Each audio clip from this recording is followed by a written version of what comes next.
Big news out of PowerCon this weekend. What's PowerCon? PowerCon is the He-Man and She-Ra convention. They have their own convention. Yeah, you'd be surprised. Like, I think most of these 80s toy lines, the popular intellectual properties that are still around, they all have, I assume they all have their conventions. I think that the Thundercats one would be fun. Yeah, but I don't know, did you ever have Thundercats toys? I think I had a couple. Okay, because they did have those, but I don't know if they had the longevity or the popularity of He-Man, especially in terms of the toy line. Mm-hmm. And like some other big ones is, I know they have a G.I. Joe convention, and you know they got BotCon. BotCon? The Transformers convention. Oh, okay. It's for all the Robo toys. Okay. But the He-Man and She-Ra convention, PowerCon, was just in Anaheim this last weekend. You know what got announced? What? Kevin Smith is the executive producer and showrunner for a new He-Man anime-style animated series on Netflix. Oh, wait, anime style? What does that mean? Well, the production company, I believe, is Powerhouse Animation, and they did the Castlevania animated series on Netflix, which I believe has Western funding, like American production money behind it. Okay. But it looks like a Japanese anime sort of thing. Okay. So I guess anticipate a lot more speed lines for this iteration of He-Man. Should look good. Well, I'm excited for Kevin Smith to do it. I think that he was probably a fan growing up, and that he's got a take on how he wants this to look. Yeah, it sounds like it. They described him in Variety as a super fan of the property. Oh. And, I'm not necessarily convinced because I've heard him talk a lot about being a super fan of Star Wars and, having the Star Wars toys as a kid. But I don't know how many times, if ever, I've heard him mention playing with his He-Man figures. But how about you? When you were a kid growing up, did you have He-Man or She-Ra toys? Oh, I had lots of She-Ra toys. Were those closer to Barbies? No, they were tiny. Oh, okay. And so were the He-Man toys. I mean, he was bulky, but they were still pretty small. Right. So because they have to fit in the castle, and the castle's just not very big. They couldn't make like a Barbie's dream castle sort of thing. Well, I mean, it was big like a dream house, but the doorways weren't. And actually, He-Man was too buff to actually fit out the drawbridge of Grayskull. You kind of had to set him on the side and have him come through like that. Oh, I had no idea because honestly, He-Man was slightly before my interest in cartoons and toys. Oh, really? So the first thing that hit me big was Transformers. Well, you missed out because it was just a really funky, interesting cartoon. You got the villain who is a skull somehow Skeletor. Yeah, somehow very able to move around and fight, and he has muscles, so he's only a skull on his face and neck, but then he's got muscles and he can fight and uses a sword. But then there's all these other really cool characters, and I can't think of their names because it's been so long and I didn't study ahead. Man-at-Arms? No, his cat. Oh, Cringer. Cringer, but then he was... Are you sure? That doesn't sound right. Cringer was a scaredy cat, and then then he turns into... Battle Cat. Battle Cat? Yeah, I swear these are the correct names. Okay, alright, sure. But so that was really cool, and it kind of just showed that even if you're scared of things, you can still be a hero. Although there were lots of times where he left He-Man behind.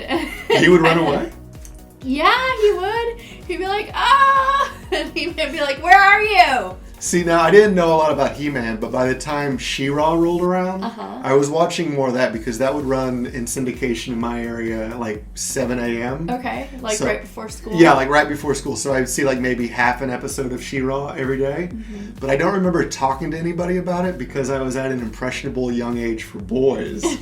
So I wouldn't necessarily say, hey, guys, did you see the new She-Ra cartoon? For girls. Well, that would have been a good way to talk to the girls. If I had the interest in that at the time, it didn't occur to me necessarily. Yeah, and actually, it was really brilliant of them to come out with She-Ra, because I think they saw how many girls were fans of He-Man. And so they started the She-Ra franchise, And I think that it probably really helped He-Man also, because they ended up doing a bunch of like combo cartoons where She-Ra came to help her cousin.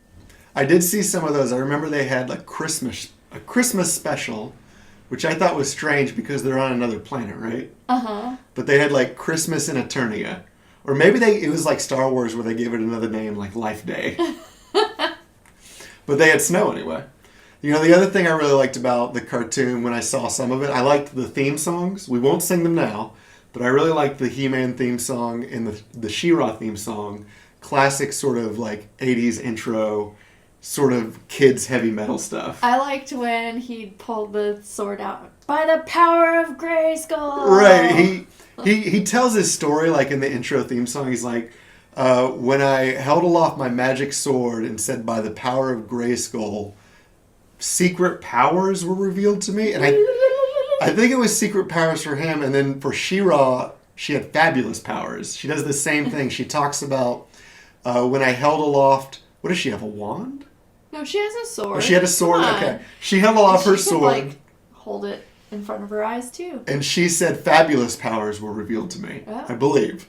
But I thought they were both great. You know, but what I liked even more, not growing up, because I didn't have any of the toys, but going back and looking at the toy artwork, like the box art was amazing. And most of that was done by a guy named Earl Norham, who sadly passed away a couple years ago.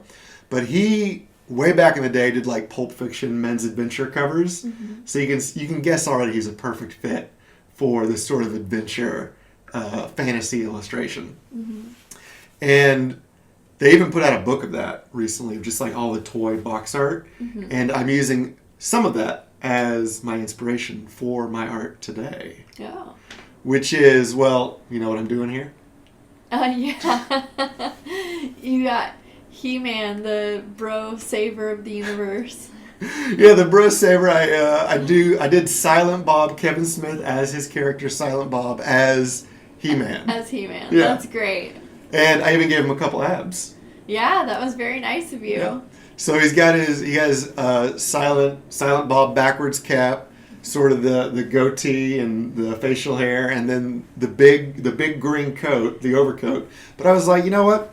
It's got to be sleeveless. Yeah, you have to show those He-Man guns. I knew a guy in high school who was a little older than me, and he was a much bigger He-Man fan growing up. So one year for Halloween, he was He-Man.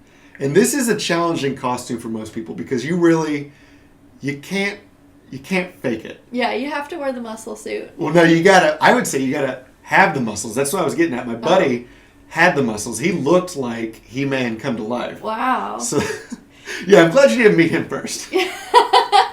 If these characters look at all different, I don't care about it. Okay, I feel like you're already not going to be interested in this based on what we know about the show already. 100% not going to watch it. Well, what about, they've done 2 seasons of a She-Ra cartoon on Netflix the past couple years. What do you think about that? I didn't watch it. Oh. I saw pictures of the characters. And that was enough to say, Not into it. not for me, thank you. Yeah. I want to mention briefly something that I thought was good about the pedigree of the She-Ra cartoon is there was a woman that's working on that, Noelle Stevenson, who, when the first Avengers movie came out in 2012, she was a fan. So she was doing like Avengers fan art, and then flash forward a couple years later, and she's working on a She-Ra cartoon, which I don't know was necessarily her dream, but it's kind of impressive that she was able to make that leap Sure. from doing like fun Avengers parody comics online Yeah. to then doing her own comic strip Lumberjanes and then working on the She-Ra cartoon. Although, you know, again, unfortunately, I'm kind of with you. It didn't really draw my attention. I think, unfortunately, with a lot of these remakes, they're not made for the people that are going to have the nostalgia and want to see it. They're made for the younger generation to have it be on, to not bother or completely annoy the parents who grew up with it. So then the parents can have the comfort of saying, well, I grew up with He-Man and She-Ra, but it's not made for us. I gotta say, that's definitely the case with Transformers over the years. Like, I haven't been I love Transformers, but I haven't been super invested in any of the cartoons since Beast Wars in the 90s. And, I mean, they've done so many cartoons since then. Like, Energon, Armada, stuff just based on the movies. And you're right, it's not for me as an adult man. It's for young kids who are getting into Transformers for the first time. Right, they're trying to cash in on a whole new market because they know that for us, it's going to be a very limited number of people that are fans that are going to buy the products that come out with it. We're probably, if they did make it perfect, we'd probably just watch the show. Maybe we'd get 1 or 2 figurines of our favorite characters. But if they focus on the kids, these kids are going to play with them, they're going to need them, people are going to buy them for them. But for a grown adult audience, you know, even with making reproductions of it, it's probably not going to sell as much. All right, now with Kevin Smith on board, you know, he's most famous for making R-rated movies. Do you think there's any chance that this will lean towards more adult or edgy material in this He-Man cartoon? I doubt it. Honestly, like, there were always lessons to be told at the end of the stories, and I don't think that you can really do that with an adult audience and have it really translate well. So I think that this is going to be focused more on the kids and getting them to brush their teeth and stuff.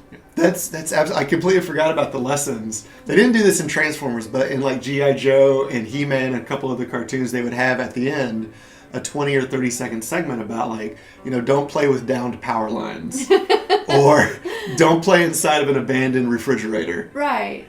And I know on G.I. Joe they'd say, now you know, and knowing is half the battle. Well, on He-Man, did they have a catchphrase for that? I don't recall. Now you're a man. A He-Man. No. It's something about the power. Now you have the power. Oh, that makes sense. That. Yeah, now you have the power. Well, let's do one of those right now. Let's do like a little learning moment for everyone at home. If they like the video, what can they do? If you like this video, click that like button and tell us why you like it in the comments below. And if you're looking forward to the show, tell us why. What is it about this new He-Man iteration that's getting you excited? Or if you've been drawing He-Man or She-Ra and all these characters, then put a link to it in the comments below and we'll check it out. Right. And of course, please subscribe to the channel, tell your friends about it, share the video as much as you want. And if you're an artist, you got to keep drawing. Now you're a man. Draw every day. A He-Man.